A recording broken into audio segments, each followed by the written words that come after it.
ରାତି ଅଧରେ ମହିଳା କାଉଡ଼ିଆଙ୍କ ସହ ଘଟିଲା ବହୁତ ବଡ଼ ଅଘଟଣ।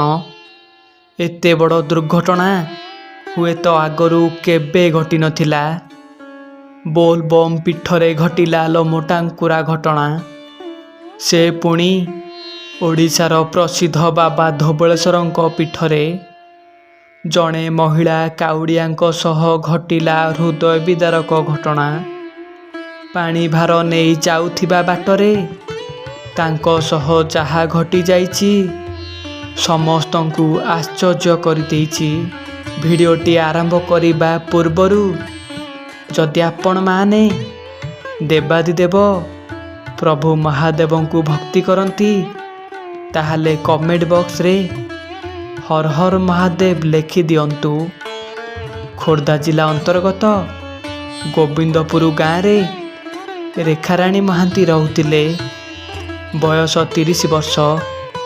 ପରିବାର କହିଲେ ସ୍ୱାମୀ ସ୍ତ୍ରୀ 2 ଜଣ ବାବା ଧବଳେଶ୍ୱରଙ୍କ ପାଖରେ ମାନସିକ କରି ସ୍ୱାମୀଙ୍କୁ ମରଣ ମୁହଁରୁ ଫେରେଇ ଆଣିଥିଲେ ରେଖା ମ୍ୟାଡ଼ାମ। ଗତ ବର୍ଷ ସ୍ୱାମୀଙ୍କର ଗୋଟେ ବଡ଼ ଦୁର୍ଘଟଣାଟେ ହେଇଥିଲା। ସ୍ୱାମୀ ଜୀବନ ମରଣ ସହ ଲଢ଼େଇ କଲାବେଳେ ରେଖା ମ୍ୟାଡ଼ାମ ବାବା ଧବଳେଶ୍ୱରଙ୍କ ପାଖରେ ବୋଲ୍ ବମ୍ ମାନସିକ କରିଥିଲେ। ଏ ବର୍ଷ ଶ୍ରାବଣ ମାସ ସୋମବାରରେ ବାବା ଧବଳେଶ୍ୱରଙ୍କ ମଥାରେ ପାଣି ଢାଳିବା ପାଇଁ କଟକ ଗଡ଼ଗଡ଼ିଆ ଘାଟରୁ ପୂଜାର୍ଚ୍ଚନା ସାରି କାନ୍ଧରେ ପାଣି ଭାର ନେଇ ସେଇ ବାବା ଧବଳେଶ୍ୱରଙ୍କ ନାଁ ନେଇ ବାହାରି ପଡ଼ିଥିଲେ ରେଖା ମ୍ୟାଡ଼ାମ। ବାଟରେ ବହୁତ ସାରା କାଉଡ଼ିଆ ଭାଇ ଭଉଣୀମାନଙ୍କ ସହିତ ସାଙ୍ଗସାଥି ହେଇ ବୋଲ୍ ବମ୍ ହର ବମ୍ ଧ୍ୱନି ଉଚ୍ଚାରଣ କରି ଆଗକୁ ଆଗକୁ ମାଡ଼ି ଚାଲିଥିଲେ। ମହାଦେବଙ୍କ ଧ୍ୱନିରେ ରାସ୍ତାଘାଟ କମ୍ପୁଥିଲା। ପାଦେ ନ ଚାଲିବା ଲୋକ ବି 100 ପାଦ ଚାଲିବ। ଏମିତି ରେଖା ମ୍ୟାଡ଼ାମ ବାହୁଙ୍ଗି ଧରି ଯାଉଥିଲେ। ଏମିତି ଚାଲୁ ଚାଲୁ ଦିନ ଯାଇ ରାତି ହେଲାଣି। କିନ୍ତୁ ସେଇ ବାବାଙ୍କ ନିଶାରେ ରେଖା ମ୍ୟାଡ଼ାମ କିଛି ଜାଣିପାରୁନଥିଲେ। କିଛି ବାଟ ଯାଇଛନ୍ତି, ଧୀରେ ଧୀରେ ତାଙ୍କର ଚାଲିବା ବନ୍ଦ ହେଇଗଲା। ଆଉ ରେଖା ମ୍ୟାଡ଼ାମଙ୍କର ମୁଣ୍ଡ ଟିକେ ଟିକେ ବୁଲେଇ ଦେଲା। ସେ ଆଉ ଆଗକୁ ପାଦେ ବି ଚାଲି ପାରିଲେନି।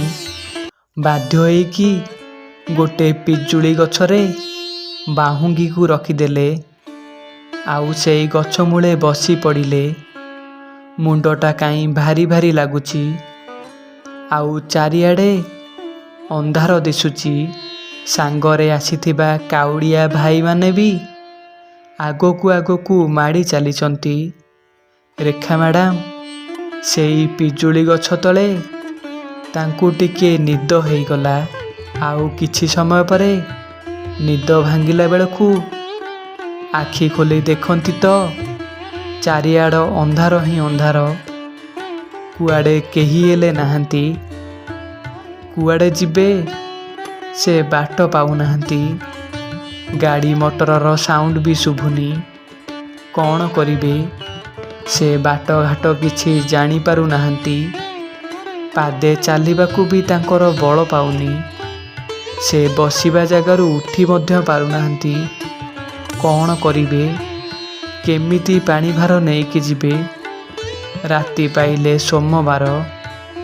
ଆଉ ଯଦି ଶୀଘ୍ର ନ ଯିବେ ମହାଦେବଙ୍କ ମୁଣ୍ଡରେ ପାଣି ଢାଳି ପାରିବେନି।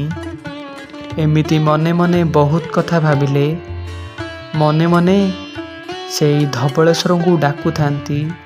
ବୋଧେ ସେଇ ଧବଳେଶ୍ୱରଙ୍କର ଇଚ୍ଛା ଥିଲା କିଛି ଅଲଗା। ରାସ୍ତା ସୁନସାନ୍ ଥିବାବେଳେ ରେଖା ମ୍ୟାଡ଼ାମ କିଛି ଦୂରରୁ ଦେଖନ୍ତି ତ ଗୋଟେ ଧଳା ରଙ୍ଗର ଲାଇଟ୍ ଦେଖାଯାଉଛି। ଆଉ ଗୋଟେ ଗାଈଟେ ଚାଲି ଚାଲି ତାଙ୍କ ଆଡ଼କୁ ଆସୁଛି। ଗାଈଟି ଧୀରେ ଧୀରେ ତାଙ୍କ ପାଖକୁ ଆସିଲା। ଗାଈର ଚାରିପଟେ ଧଳା ରଙ୍ଗର ବଳୟ ଦେଖାଯାଉଥିଲା। ରେଖା ମ୍ୟାଡ଼ାମ ବସିଥିବା ସ୍ଥାନରୁ ଉଠି ପାରୁନଥିଲେ। କିନ୍ତୁ ସେ ଗାଈକୁ ଦେଖି ଧଡ଼ପଡ଼ ହେଇକି ବାହୁଙ୍ଗି ଧରି ଛିଡ଼ା ହୋଇଗଲେ। ଆଉ ସେ ଗାଈଟି ଆଗେ ଆଗେ ଯାଉଥିଲା। ରେଖା ମ୍ୟାଡ଼ାମ କେମିତି କେଜାଣି ଟାଣି ହେଇକି ସେ ଗାଈର ପଛେ ପଛେ ଯାଉଥିଲେ।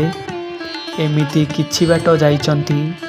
ରେଖା ମ୍ୟାଡ଼ାମ ଯାଇ ଅନ୍ୟ କାଉଡ଼ିଆ ଭାଇ ଭଉଣୀମାନଙ୍କ ପାଖରେ ପହଞ୍ଚିଗଲେ। ଆଉ ରେଖା ମ୍ୟାଡ଼ାମ ତାପରେ ସେ ଯେତେବେଳେ ପଛକୁ ଦେଖିଲେ, ସେ ଧଳା ରଙ୍ଗର ଗାଈଟି ଆଉ ପଛରେ ନାହିଁ। ରେଖା ମ୍ୟାଡ଼ାମ ସେ ଗାଈଟିକୁ ମନେ ମନେ ବହୁତ ଖୋଜିଲେ। ରେଖା ମ୍ୟାଡ଼ାମ ମନେ ମନେ ବହୁତ କଥା ଭାବୁଥାନ୍ତି। ସେ ସେଇ ଧବଳେଶ୍ୱରଙ୍କୁ ପ୍ରାର୍ଥନା କରିଥିଲେ। କ'ଣ ସତରେ ପ୍ରଭୁ ଧବଳେଶ୍ୱର ତାଙ୍କୁ ଉଦ୍ଧାର କରିବାକୁ ଆସିଥିଲେ?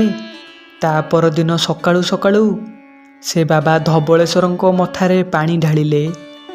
ଆଉ ସେ ମନେ ମନେ ସବୁ ବୁଝିପାରିଲେ। ସେ ଆଉ କେହି ନଥିଲେ, ସେ ଥିଲେ ସ୍ୱୟଂ ପ୍ରଭୁ ଧବଳେଶ୍ୱର।